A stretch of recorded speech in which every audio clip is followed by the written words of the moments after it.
Me standing at 6 feet 3 inches and her at 4 feet 11 inches. That was the memory of the first night I visited her place. Our height difference has sure caused its share of challenges. She looked up at me, clearly frustrated, and said, "This just won't do." Whispering that, she climbed onto me. My name's Benjamin, a 26-year-old single office worker.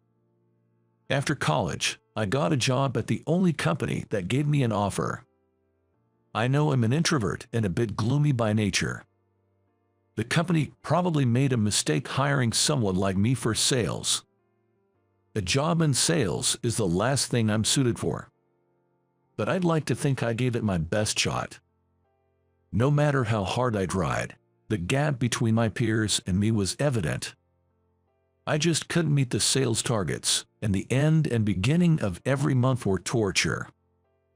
I could sense that my peers and colleagues looked down on me and made fun of me behind my back. I wondered if there was something, anything, I could be good at, so I kept one habit from the day I joined. I would come into the office earlier than anyone and clean my desk. Since it's the main office building, there are janitors who come in early. I would focus on the small areas and places on the desk, places only I would notice. By keeping up with this routine, I somehow managed to boost my self-confidence. "Well, Benjamin, you are early again this morning." The most senior janitor, a sweet old lady, approaches me. Over the mornings we'd see each other, I'd grown quite close to the janitors. "Good morning, it's pretty chilly today, isn't it?" Our usual morning greeting and a bit of chit-chat. Every now and then, they would ask for my help to move things from high places. One of the few things I've got going for me is my height. Both my mom and dad were tall folks. I currently stand at 6 feet 4 inches. So, moving things placed high up is pretty easy for me. As I chat with the older lady, one janitor after another drops by to say hello. They're also kind, making me feel more at ease than when I'm with my co-workers. "Good morning, Benjamin," a soft voice greets. The greeting comes from a young part-time janitor named Sarah. Sarah was a part-timer in the janitorial department of the company. She's not a full-time staff, started working here this spring. I believe she's about 4 feet 11 inches tall, but she always tries her hardest to look up at me when she talks.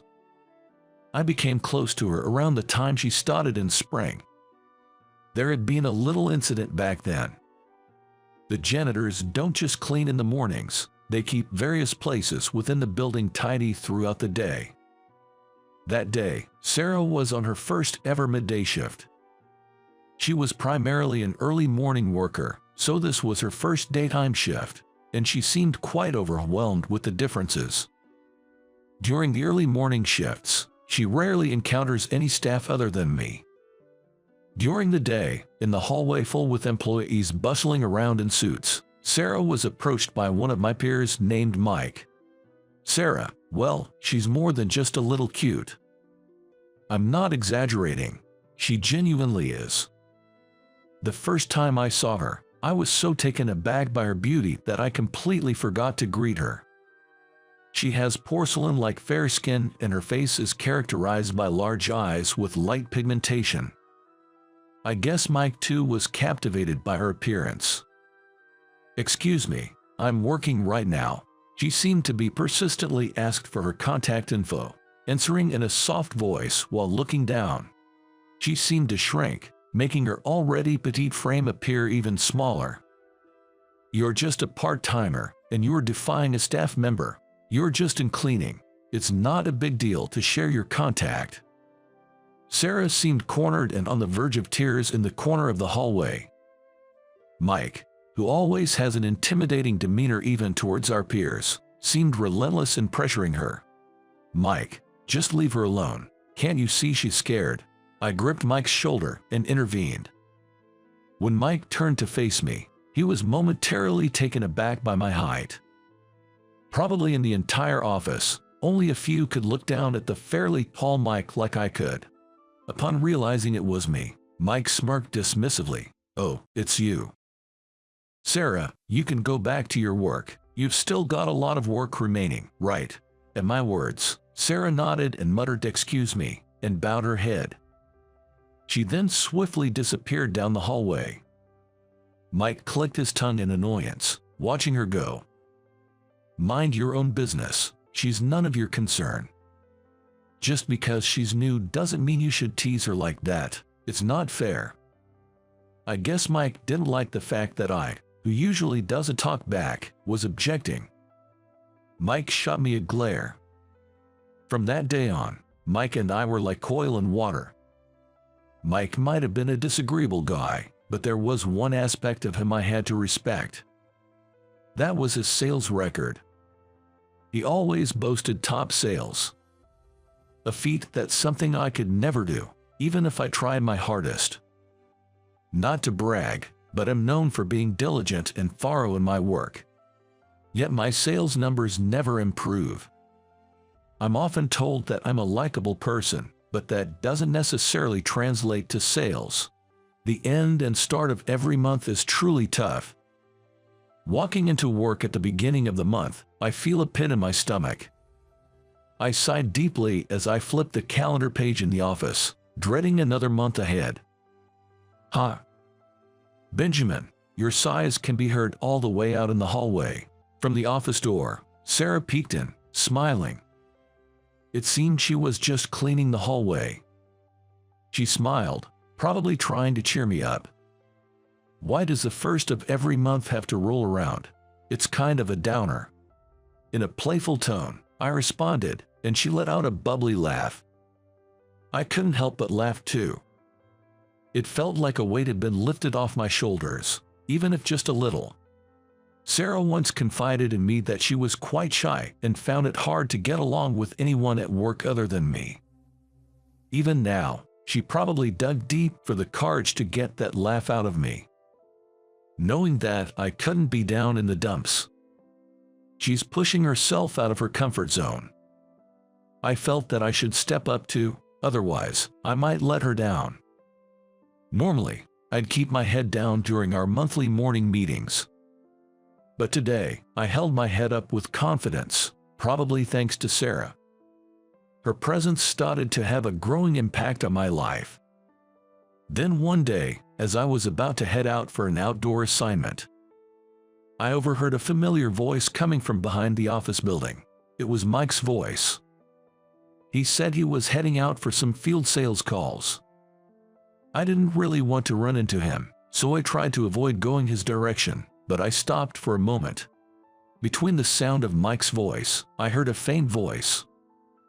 It was Sarah's voice.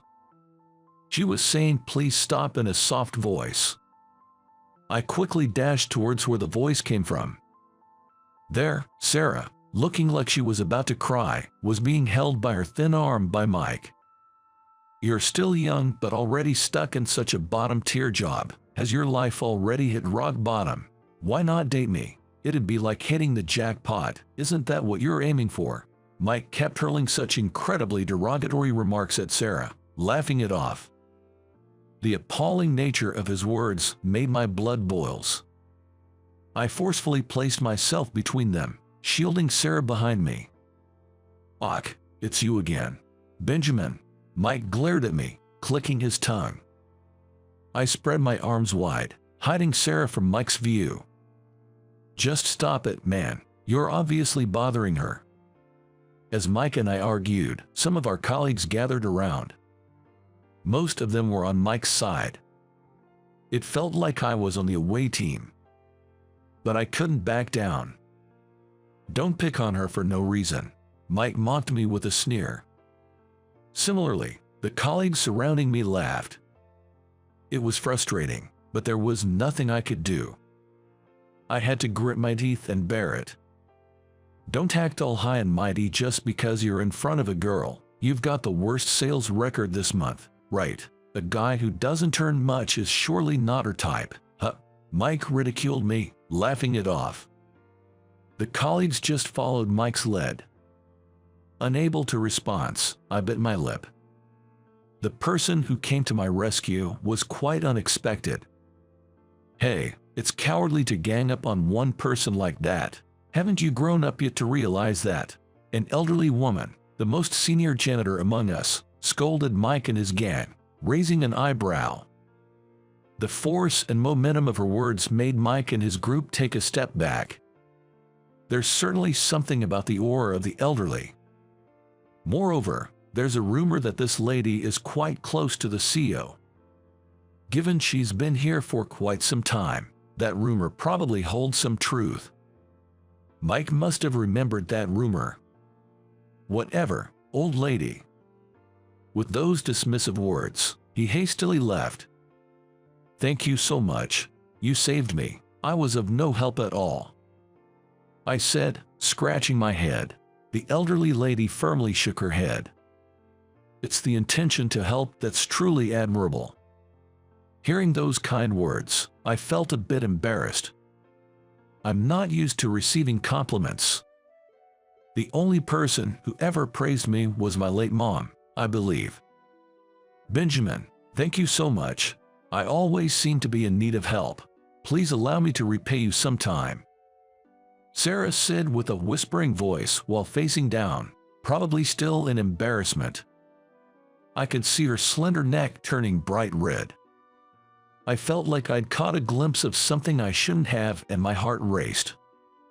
Feeling embarrassed, I was at a loss for words, so I just nodded repeatedly. A few days later, trouble arose. I'm pretty sure it was all because of Mike's misplaced resentment. One morning, there was an uproar over missing important documents. People were saying they'd been thrown away as trash. Mike was cursing loudly, shouting, "Call the janitors." The boss got wind of the commotion and summoned all the janitorial staff. They stood in a line, and Mike, acting all high and mighty, started trying to pinpoint the culprit. Even our manager seemed to be under Mike's thumb.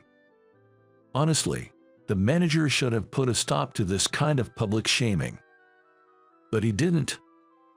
Mike, with a malicious smirk, pointed at the head janitor, an older woman. "It was you, wasn't it? I know you're in charge of the trash in this department. Do you have a grudge against me? How are you going to take responsibility for this?" He yelled at her, biting his teeth in anger. The janitor just glared back at him silently. I'm pretty sure Mike intentionally placed the documents where they'd be mistaken for trash. I quietly asked a colleague nearby what document had gone missing. His answer puzzled me. Because it was a document that shouldn't be missing. The janitors wouldn't touch those documents, right? They're kept in a locked cabinet after all. I raised my hand and began to speak up. If it was mistakenly thrown away, it's Mike's fault for not securing it, not the janitors. I tried to explain this. Hearing my words, the manager seemed to realize the truth and quickly used his key to open the cabinet. We weren't allowed to touch that key. It's in the second drawer from the top, fifth file from the left. Having a good memory was my only strong point. My sales performance wasn't great, but I probably knew more about the goings-on in the office than anyone else present. Mike glared at me and muttered, "Mind your own business." The document was found exactly where I'd said, and everyone breathed a sigh of relief. The only person with a sour face was Mike. He returned to his desk without apologizing to the janitors. I tried to follow him to make him apologize but was stopped by the head janitor. "It's okay, Benjamin. Thank you, you've been a great help." When she told me this, I stopped in my tracks. Seeing her forcing a smile, with a hint of sadness, made me feel like crying. "Don't be silly. You don't need to cry, you're really a sweet person." Truth be told, I should have been the one comforting the older lady who was hurt, but instead, she was the one comforting me. It was embarrassing.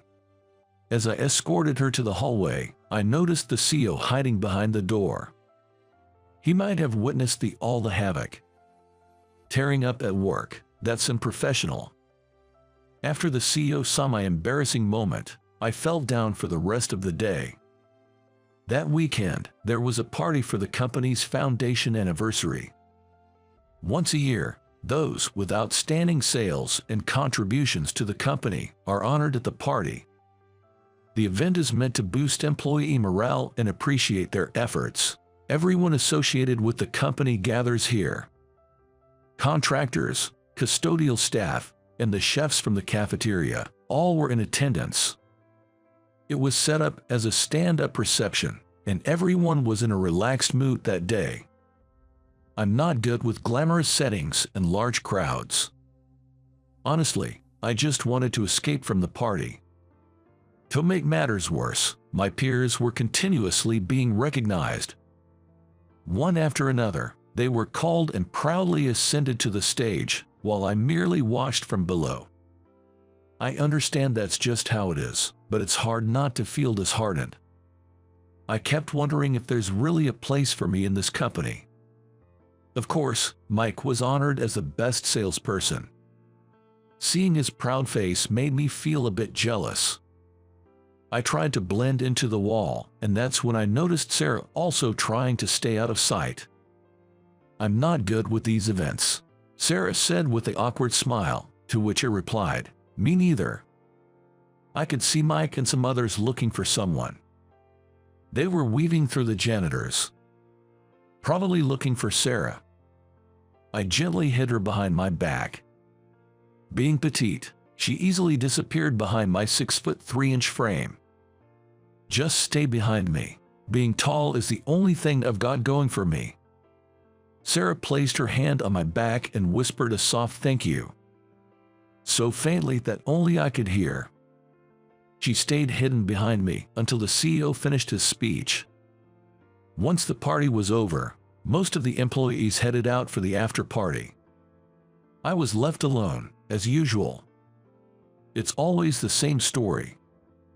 The janitors, cafeteria staff, and contractors remained. Everyone was waiting to take home the flowers from the stage. Sarah seemed to be looking forward to the flowers too. Soon, an event coordinator appeared and prepared the flowers to be taken home. I took a bunch and made a small bouquet. Here you go, Sarah. As I handed her the bouquet, her face lit up with joy. Seeing her so genuinely happy for the first time made my heart race. I deeply wished I had the right words to tell her how I feel. I was captivated by her smile. Suddenly, the stage spotlight turned on. It became so bright that I had to squint. Sales department, Benjamin, please come to the stage.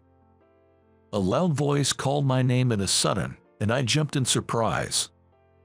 And they're asking me to come up on stage. Confused, I made my way up, and there were all the janitors I always greet. Everyone was smiling cheerfully. As I approached, an older lady began reading out a certificate she had been hiding behind her.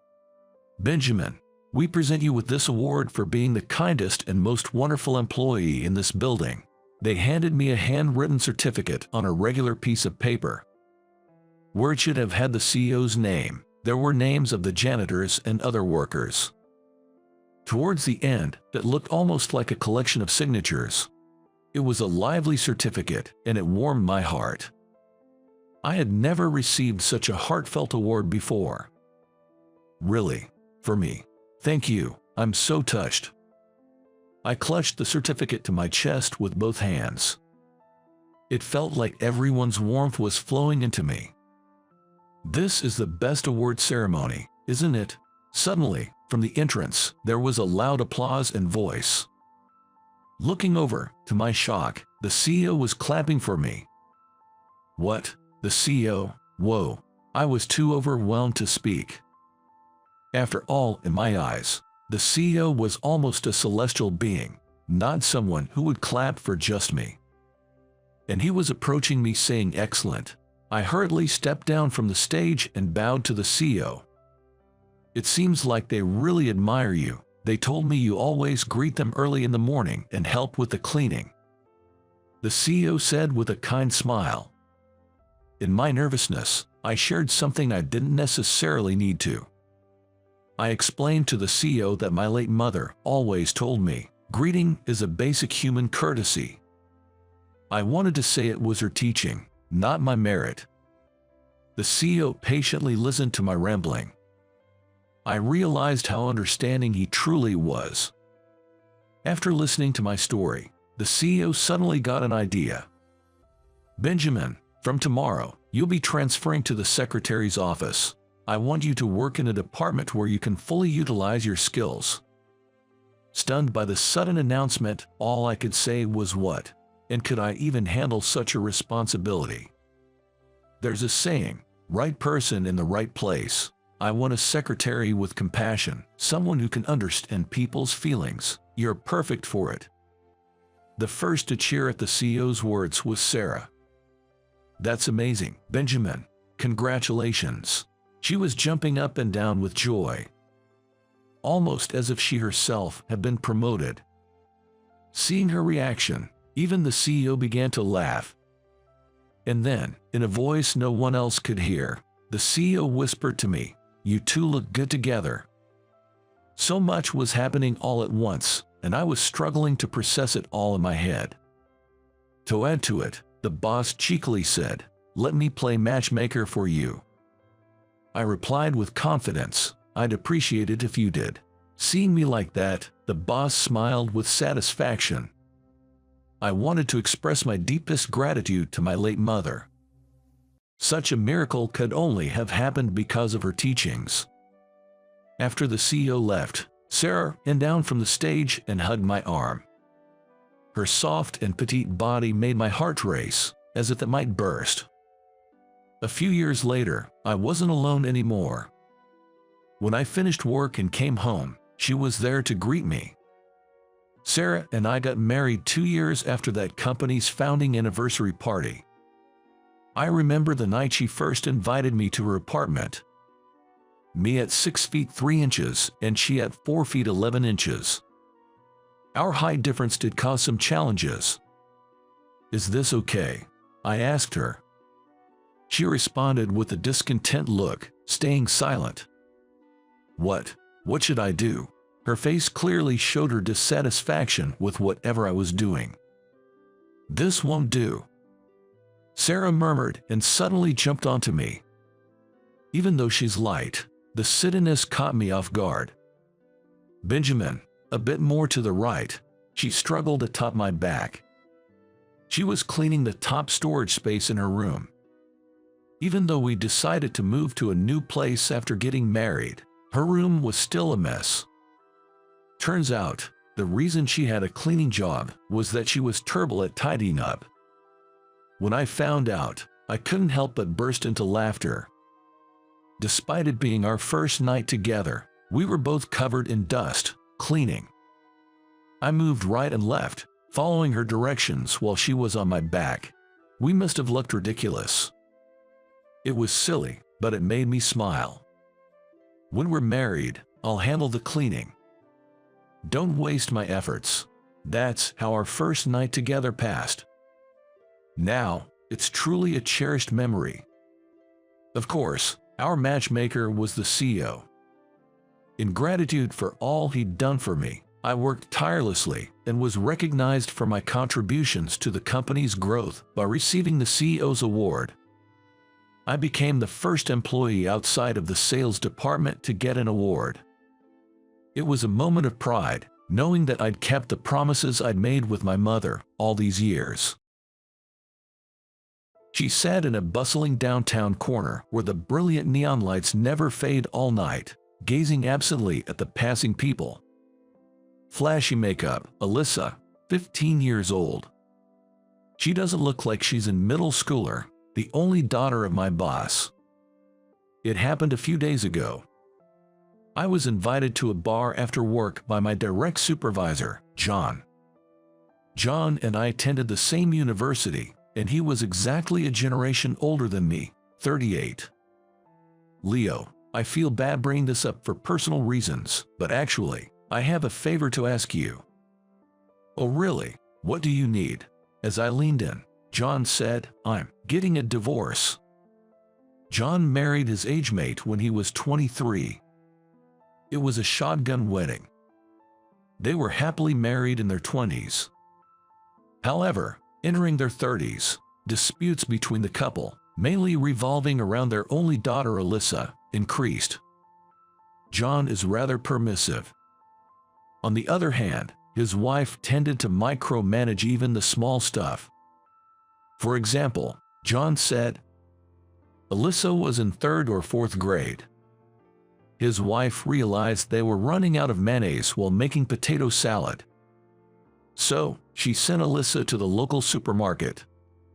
She explained in detail to Alyssa about the brand, product name, weight, and where it was located on the shelves.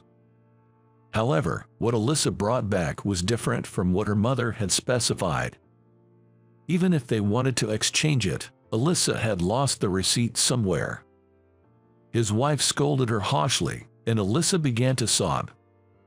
When John heard about this, he said, "It's just mayonnaise. Any brand will do. There's not much difference." Then, his wife snapped at John. "What are you talking about? This one uses only egg yolk, and this one uses whole eggs. They are completely different."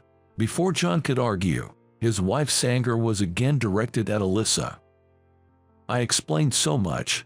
Firstly, she generally doesn't listen to people properly. Her attention is scattered, and she lacks focus. It's not just about our daughter. Everything is like this. Being with her feels suffocating, so to speak. John said with a sigh. Gradually, conversations between John and his wife decreased, leading to them meeting and sleeping separately. And about 6 months ago, talk of divorce came up.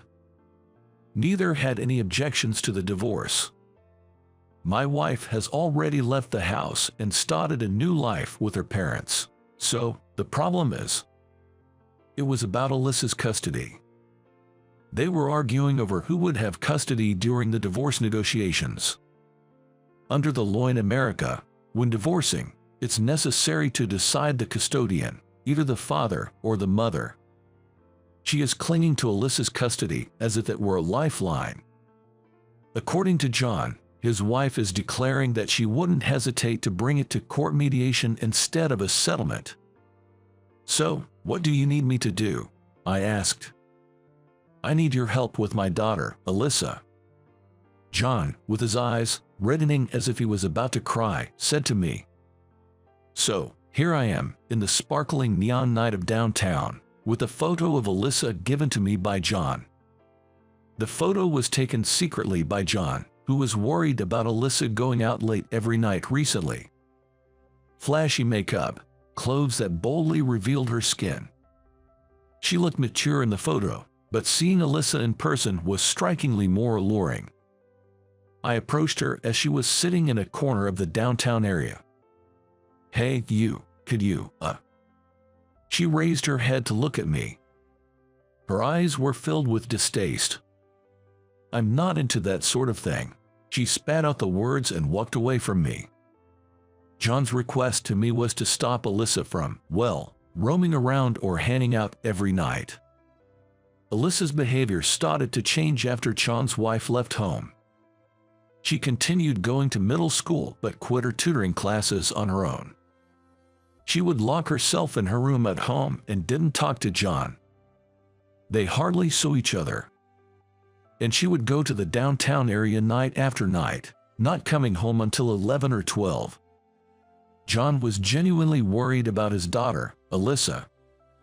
And another concern was the impact of Alyssa's misconduct, if it continues, on the custody battle during the divorce.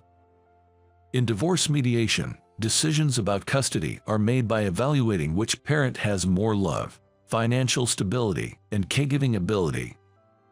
Currently, his wife lives in her parents' house and has a full-time job.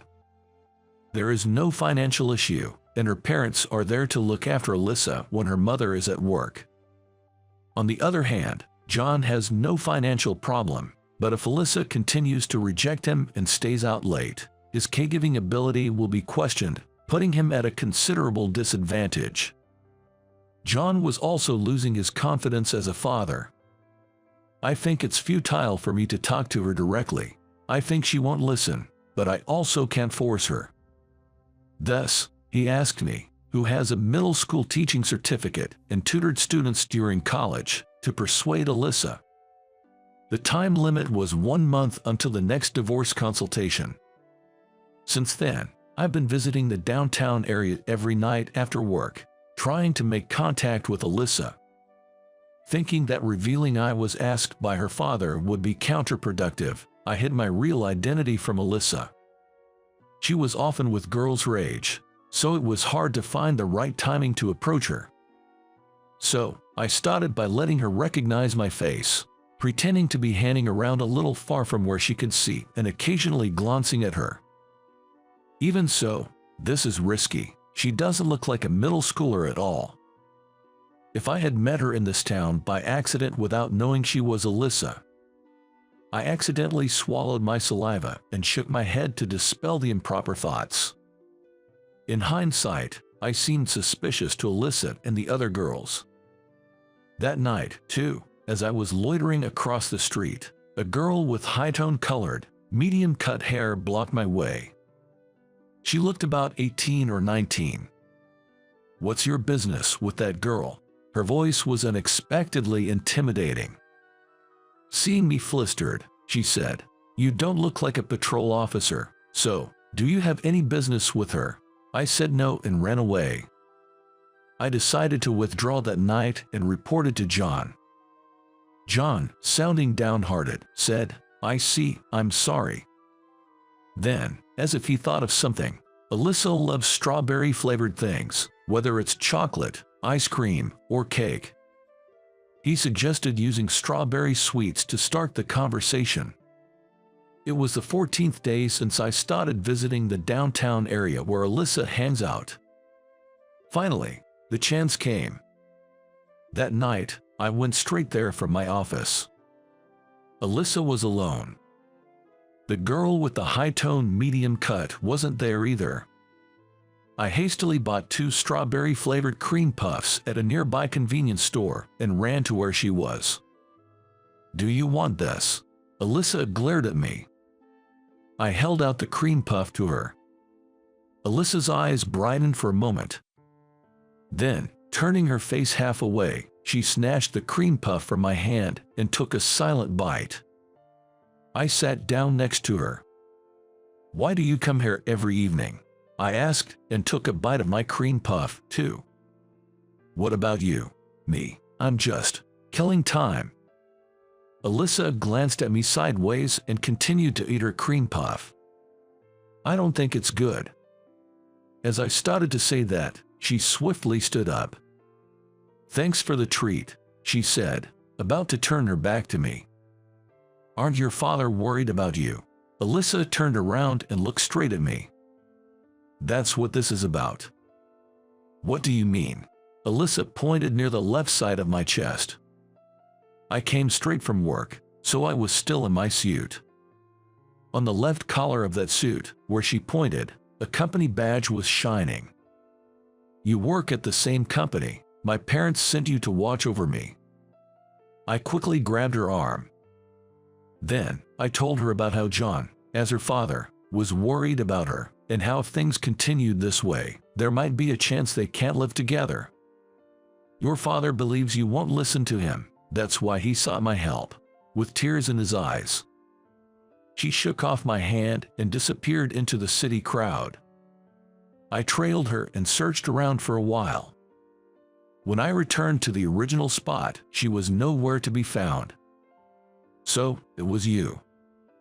I turned around to that voice. It was the high-toned woman I mentioned earlier. "You seem persistent, but whatever. If you are looking for Ailey, she is with me." "What is Alyssa saying?" When I asked, clinging on, the high-toned Rachel replied with an exasperated face. "Everyone has their own issues. That's all there is to it. I don't know anything else." "That's irresponsible." When I said that, she snorted. "But I have promised to send Ailey home before the last train, so I will ensure she gets home by then." Rachel said that and jerked her chin, urging me to leave. I called John. I reported that my true identity had been revealed, leaving John disappointed. The next day, I had lunch with John and talked in detail about what happened the previous night. Alyssa had returned home, right? John nodded weakly. Then he said, I guess I have no choice but to give up. Still, half a month. We have half a month left. Then, more than 10 days passed. Alyssa spent her time on the streets of the downtown area until the last train, and all I could do was watch her from across the street, day after day. And then, we had only 2 days left until the deadline. When I visited our usual place, other girls were there, but only Alyssa was missing. Even after waiting for a while, she didn't show up. I approached the girls, whose faces had become familiar, to ask about Alyssa's whereabouts. Excuse me, where is Alyssa tonight? When I asked, the girls looked at each other and laughed mockingly at me. Eventually, one of the girls said to me, if you're looking for Ailey, she headed to the park just before Tom arrived. I thanked them and took a step towards the park but then stopped. Is Tom referring to me? Yeah, you see, we used to have a fat cat next door who would always watch our house from the top of the fence just like you. That fat cat's name was Tom. Sent off by the girls' laughter, I went to the nearby park as told. There, a clearly ill-intentioned man in his 20s was hassling Alyssa. Hey, what are you doing? I rushed over, and Alyssa clung to me from behind. I pushed Alyssa behind me and got us out of there. What's your problem? The guy approached me, his eyes blazing with anger. Then, he grabbed my collar as I backed away. I'm not proud of it, but I'm not confident in my strength. The man raised his fist. I pushed the man with all my might and turned to escape. But I twisted my ankle and fell on my butt. What's the matter? You were acting all cool just now. The man grabbed my collar again. At that moment I thought I was going to get hit. He let go of me. And then, he ran off as fast as he could. I turned my head to the opposite direction from where the man ran. Then, led by Rachel, the girls who call me Tom and some shady-looking guys I've seen in the downtown area were running towards me. What happened to you? Alyssa had gone to call for help, and in no time, Rachel had gathered acquaintances from downtown to come to our aid. Hey, Ailey, Rachel called Alyssa and ordered a cab to take us home together. I suggested going to John's house, but she wouldn't hear of it. Eventually, Alyssa came to my room. Do you have any band-aids or something? When we got to my room, Alyssa asked. When I said no, she dashed out to a convenience store. While Alyssa was out, I called John. At your place, tonight. Yes. The last train's already left.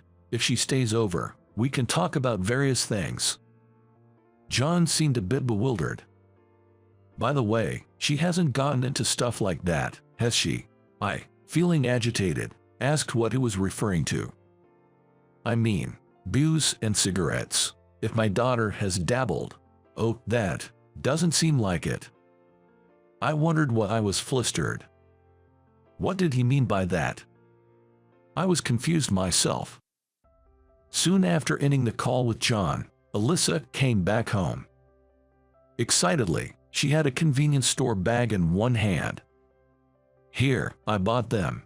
First off, I'm a bit hungry, so this, a strawberry-flavored cream puff. The same one I bought her before. Plus, potato chips. Some chicken. For drinks, strawberry milk for her and canned coffee for me. Finally, she took out the poultice. I almost forgot to buy the poultice. I couldn't help but chuckle, remembering the mayo buying mistake John mentioned. Eventually, without my asking, Alyssa shared her thoughts and feelings. She was shocked to find out her parents were getting a divorce. But there was nothing she could do about it. She just wanted to escape from that reality. So, to distract herself, she went out to that bustling town, almost like she was cosplaying. She researched divorce on her own, too.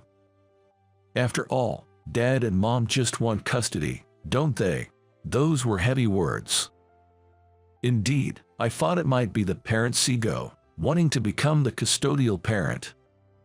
And again, when brought to divorce mediation, if there's a minor over 15 between the spouses, a confirmation of the child's wishes, directly, as to which parent they prefer, is always conducted. It was terrible. Both Dad and Mom had their flaws, but the things I loved about them were much more, for both. And then to be told, choose because we are getting divorced. It's impossible. Alyssa screamed her pent-up feelings and jumped into my arms crying. The next morning, John came to pick her up in his car. After putting Alyssa in the car, John asked me secretly if we had talked. I nodded, and I asserted, "But whether it's to you, or your wife, or the court, or anyone else, it's secret, what I heard from Alyssa. At the very least, I thought I should not disclose which parent she would choose until she decides herself. If I don't do so, I feel like I would be betraying her, who had confided in me things she had been bottling up inside." Alyssa stopped going to the bustling town from that day. John and his wife's divorce discussions broke down, and mediation was indeed initiated. When the court investigator asked Alyssa about her preference, she chose her father, John. The mediator respected her wish and awarded custody to John. His wife reluctantly accepted this, and the divorce was finalized. Later, she contacted me and told me why she chose John. Because Mom has both grandparents, and first and foremost, she's reliable. In contrast, Dad is hopeless when he's alone. Alyssa and I kept in touch for a long time. We met in person a few times a year. Close, but not too close. That's how our relationship was for about 7 years. I was 33, and Alyssa was 22. "What's this serious talk about?" As soon as we sat down at the pub, John said.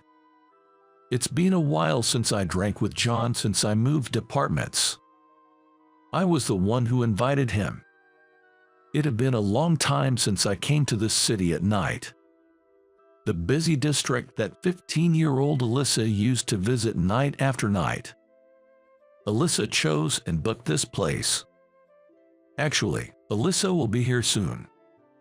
John, looking surprised, opened his eyes wide. Suddenly, a large mug of beer was rudely placed on the table. "Hey, we haven't ordered yet," I told the young waitress who brought the beer. Then, that waitress acted as if it was just a courtesy and paid no attention. "Actually, I have been dating Alyssa." I only said it bluntly and gulped down the courtesy beer. John also sipped his beer, still in shock. "Judging from Dad's reaction, you've already told him," Alyssa arrived and said as she sat next to me. Then, the same waitress came and placed a strawberry cooler in front of Alyssa as a courtesy. She just stood there without moving. "Hey, Ailey, shouldn't we have ordered before discussing?" I looked closely at the face of the waitress who said that. "This is that Rachel." While I was surprised, Rachel winked at me. I nodded and beckoned and whispered a few words to Rachel, who came closer. "Since when, you guys?" I explained to John how even after it was decided that he would be the guardian of 15-year-old Alyssa, we kept in touch. And I confessed my feelings to Alyssa recently, and she accepted. Because he was always there for me when I was in pain, struggling, sad, and also when I was happy. John said he understands, with tears in his eyes. "Have you already told your mom?" Alyssa replied, "Not yet." Even after John officially divorced, Alyssa and her mother met whenever they wanted to. Of course, even after she became an adult.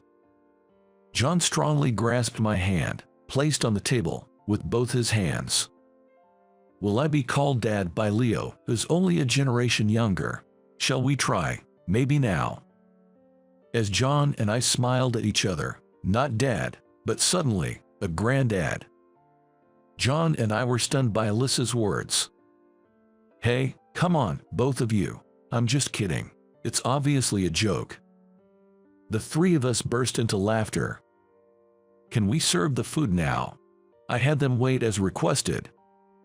John said, all right, let's eat, let's drink, and patted my shoulder several times. I exchanged a relieved glance with Alyssa beside me. I was at rock bottom after my wife left me. It was a sweet woman with dimples who rescued me when I was questioning my own purpose in life. At that time, I never imagined our relationship would turn out this way. My name's Logan. After graduating from college, I landed a job in a top-tier company. Typically, after the training period for new employees, they'd be assigned to a branch office near the headquarters, but I was assigned directly to the headquarters. The job was rigorous. Only good results were acceptable. It was demanding from the beginning. Determined not to fall behind my seniors, I strived hard and rapidly improved my skills. I graduated from a prestigious university. Always loved studying and aimed for the top. Perhaps it was sheer luck that brought me this far. However, these two qualifications seemed to naturally boost my image. I'm fairly tall, but I'd say I have a pretty average appearance. Fashion isn't exactly my strong suit. Still, thanks to my credentials, I often got approached by women. My 20s went by in a whirlwind, with both work and personal life keeping me on my toes. After working at the company for several years, I at the age of 30. Professionally, I might not have any official title yet, but I felt I was on the brink of becoming a supervisor. On the personal front, I started dating someone a friend introduced during a night out, and just last year, we tied the knot. We moved into a reasonably spacious and stylish apartment with a great view and were thoroughly enjoying our newlywed life. With my salary, we were comfortable, and considering our plans to have children, the physical toll, and future considerations, my wife chose to be a full-time housewife. Things at work were going smoothly, and every day I would return to a home where my wife was eagerly waiting. Everything seemed to be sailing smoothly. At least up to this point. Then one day, a transfer notice came in. The new location, a rural branch office, quite the contrast from the bustling city I am accustomed to. The notice did mention supervisor, so it was undeniably a promotion, but having assumed I'd stay at the headquarters, I was visibly shaken. I headed home and broke the news to my wife. But there was no joy in the promotion for me. The first thing out of her mouth was, "Why such a countryside? What's going on?" I was told by HR that they needed my skills at the new location. Even after relaying this to my wife, she seemed far from convinced. Moreover, the new place would require a move. While my wife was struggling to come to terms with it all, we didn't have much time before the move, so we started looking for a new place to live and went for some viewings. Throughout the day, as we visited multiple places, seeing the town, the buildings which looked like shabby apartments if we were in the city, her mood progressively soured. On a whim, we drove by the new branch office. The sight of its worn-out walls against the backdrop of a fading town wasn't encouraging. She was speechless, just entering this place. She couldn't accept the continuous unsettling events, and our views couldn't align. We ended the day with just the viewings. Once we got home, discussions turned into arguments. Sure, it's labeled as a promotion, but isn't this just a demotion in disguise? If you work there, you'll never get a promotion or a raise.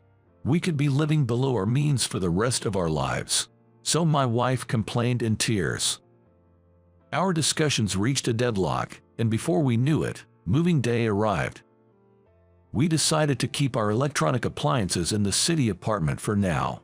I took only my belongings and moved into the new apartment alone. For the time being, the plan was for my wife to visit during weekends to see how things played out. However, after several weeks, she still hadn't made peace with the situation, saying, "I can't live here. I can't have the life I want. And a husband working in a branch office with a dubious chance at a raise. I don't want it." After being told that by my wife, we ended up divorcing. I guess it's inevitable. Time for a fresh start and to focus on my job. That was my mindset, but the weight of the word divorce hit hard. Often at work, my hands would stop and my thoughts would spiral. I remember how homely my ex-wife was, how she always kept the house clean and had delicious meals waiting for me. Just hearing her cheerful welcome home would wash all the fatigue away. I thought I'd be fine living alone, but with the divorce, it's lonely and tough. Can't live the ideal life in the countryside. What was my worth after all? Sigh. I sighed loudly, even though I was at work. Seeing my distress, some colleagues, feeling sorry for me, invited me out for drinks. "You're much more approachable than the previous supervisor. You're doing so well for someone so young. You're sharp and precise, just like when you were at the headquarters." Even some older colleagues were present, and they all refrained from bringing up the divorce, instead encouraging and praising me. With that warmth, I was re-energized. Time has a way of healing things. After a while, I became accustomed to my new life here and dedicated myself to the responsibilities at hand. Around that time, our branch was scheduled for an occasional inspection. "Logan, long time no see. I'll be here for the week, so let's work well together." Hearing that familiar voice and turning around, I was met by Sarah, a former colleague from the headquarters. Though Sarah is younger than me, her fearless determination is well recognized, making her an adept career woman, especially in the field of inspections. She has the demanding task of traveling to branches nationwide, constantly on the move. Still, Sarah never complains and takes on her duties with unwavering stamina. I've always held her in high regard. "Sarah, have you been well?" I couldn't help but feel a sense of camaraderie. My voice grew louder with happiness. "Oh, my apologies. I should address you as Miss Connor here, right?" Given our current positions, Sarah now held a higher position than I did. After straightening up, I greeted her again, to which she replied with a playful chuckle, "Don't be so formal." She then nudged me with her elbow just like she used to. When Sarah laughs, adorable dimples form on her cheeks. When it comes to inspections, everyone tends to get a bit tense, but thanks to Sarah's charming demeanor, the atmosphere always settles into a comfortable state, allowing everyone to work as usual. It's quite remarkable. Then that night I decided to go out to dinner with Sarah. She was staying at a hotel nearby, and since she was planning on dining out, she asked for restaurant recommendations. Even though it was just the two of us having a meal, our conversation was mostly about work. In such a relaxed setting, we could discuss matters we wouldn't have time for at the office, making the time fly by fruitfully. As our meal and conversation neared its end, I noticed Sarah glancing at her watch. "I'm sorry, we've been here quite a while, haven't we? We should probably head out. Your wife might be getting worried," said Sarah as she began to prepare to leave. Seeing the look on my face, she tilted her head in confusion. "Well, the thing is," I then shared with her that I had gotten divorced. I went into the reasons as well, and as I spoke, Sarah listened attentively, nodding from time to time. She then casually remarked, "You know, with your capabilities, I'd expect you to be back at the main office soon." Surprised by her candid statement, I asked, "What do you mean?" Sarah responded, "It's probably a temporary placement. Once you've turned this branch around, I bet they'll want you back at headquarters." Her tone made it sound like a given. I was curious about where she had gotten such information. Sarah chuckled and said, "Don't underestimate a woman's network." I was all ears, completely absorbed in the conversation. The distance from the city hustle, the divorce, and even though my duties might have been lighter than at the headquarters, perhaps my spirits had been down without me realizing. I had perhaps underestimated myself. Seeing this, Sarah laughed and said, "Do you even realize how talented you are? Your skills are well known at the headquarters, and of course, I'm aware too." She ended on her usual cheerful note, "You better keep up the good work," and gave me a pat on the shoulder. The pain thawed, but it rekindled my spirit completely. I'll return to the main office someday. With that resolve, I worked even harder. Time flew by, and before I knew it, I was 35. "Thank you, sir," one colleague said. "I'll miss you. I hope to be just like you someday." I received a large bouquet and shook hands with everyone in my department. I worked exceptionally hard as a supervisor, leading our team to great success. I also mentored my successor, who then moved up to a managerial position. In recognition of my accomplishments, I have now returned to work at the headquarters. Even though I was returning to the same department as before, I got a promotion. I'd be joining as a department head. The bustling city atmosphere felt familiar, while the air quality was so-so. I've always loved the vibrant energy of the city.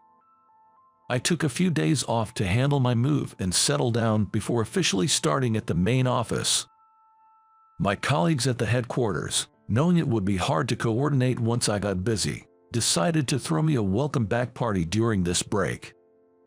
They booked the city's finest upscale restaurant for the celebration, combining 2 private rooms just behind the counter seats.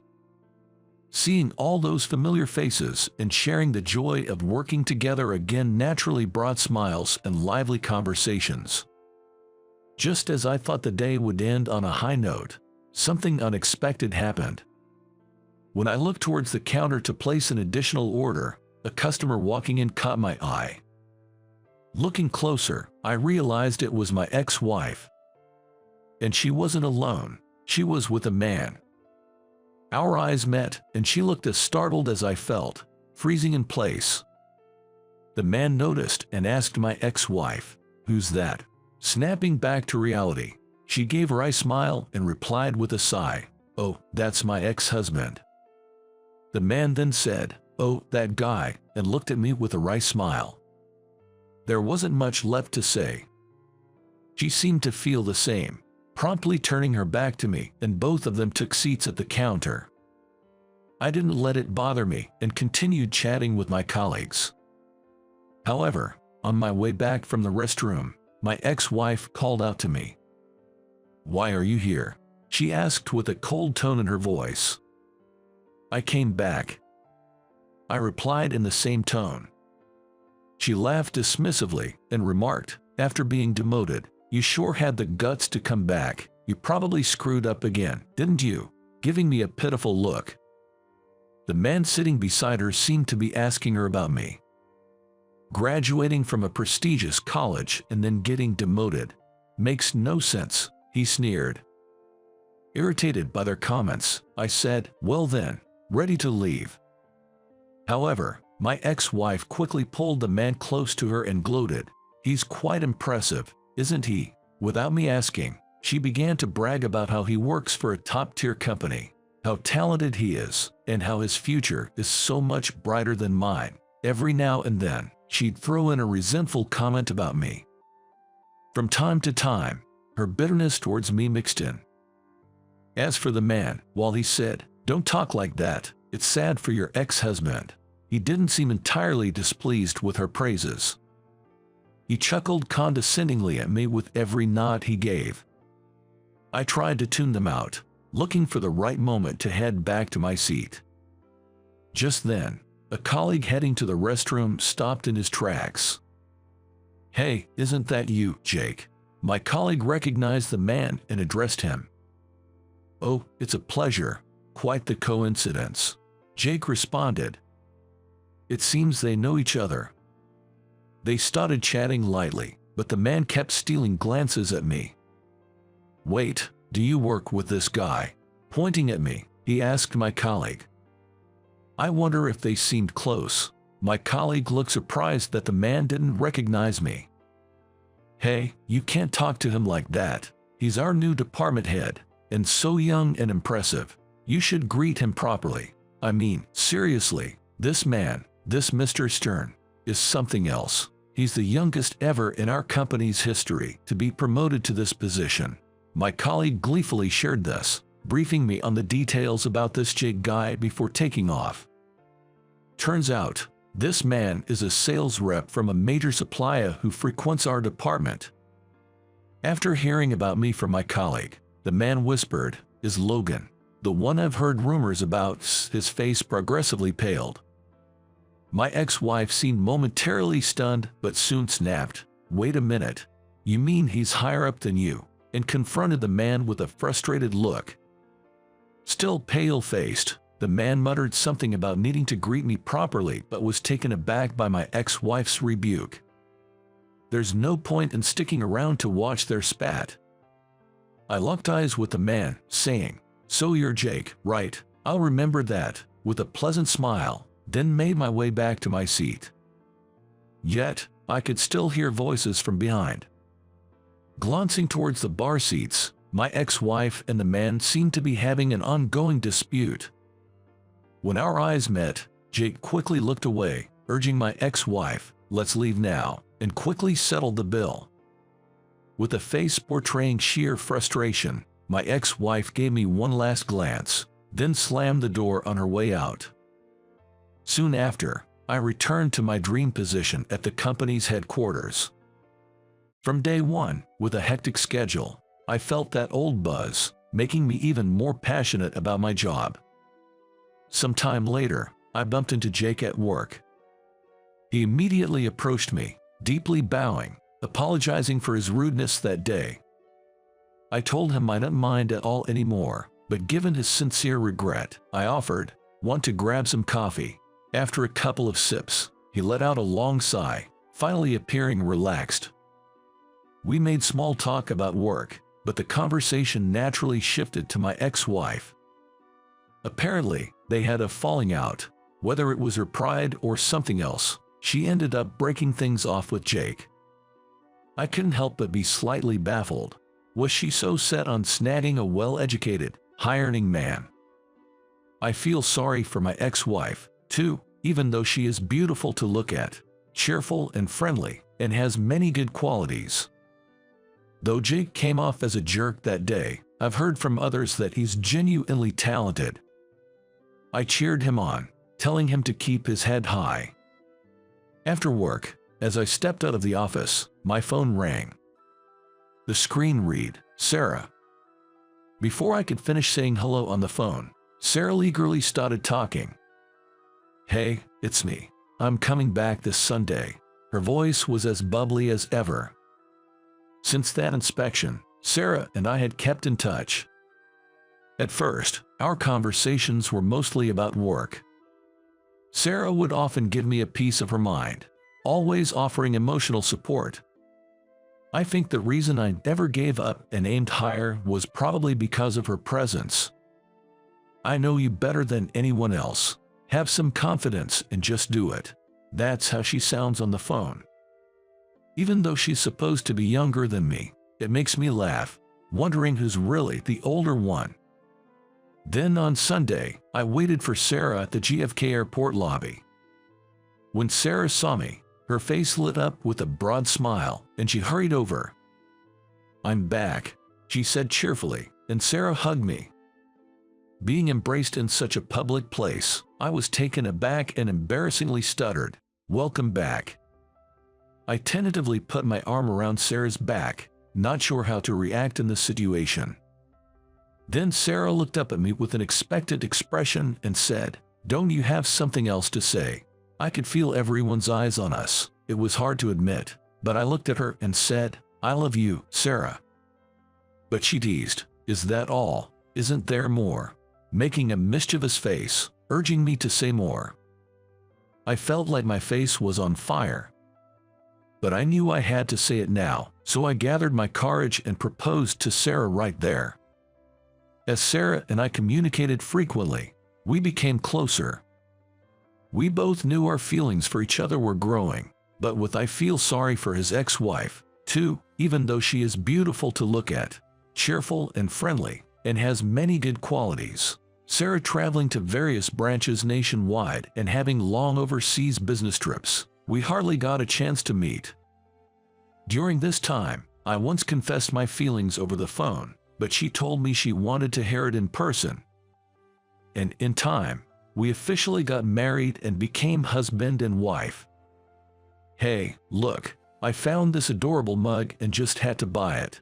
Sarah seemed to have sneakily hidden it among the moving boxes, intending to use it from today. She happily lays the two out side by side and smiles. The new apartment we got for our life together with Sarah. From our high-rise view, I feel even more motivated. She wanted to settle down and had expressed her wish to retire early from her job, but they didn't want to let go of such a valuable employee. After taking a short break, she decided to work part-time at the headquarters. As for me, my role as a department head keeps me extremely busy. It helps that Sarah understands my job. She's good at supporting me and has been a tremendous help. Come on, put your back into it and have a great day. Every day, Sarah playfully smacks my back as I head out. I think she treats me a little rough, but when she does this, the day goes strangely well. I'll be off now. Take care, Sarah, I tell her, and as I leave, I can't help but notice how her dimples make her smile even more endearing today. I have to keep working hard to ensure that smile never fades. I can't always rely on her support. This new chapter of our life is bound to be busy, but I remind myself never to take my wife for granted.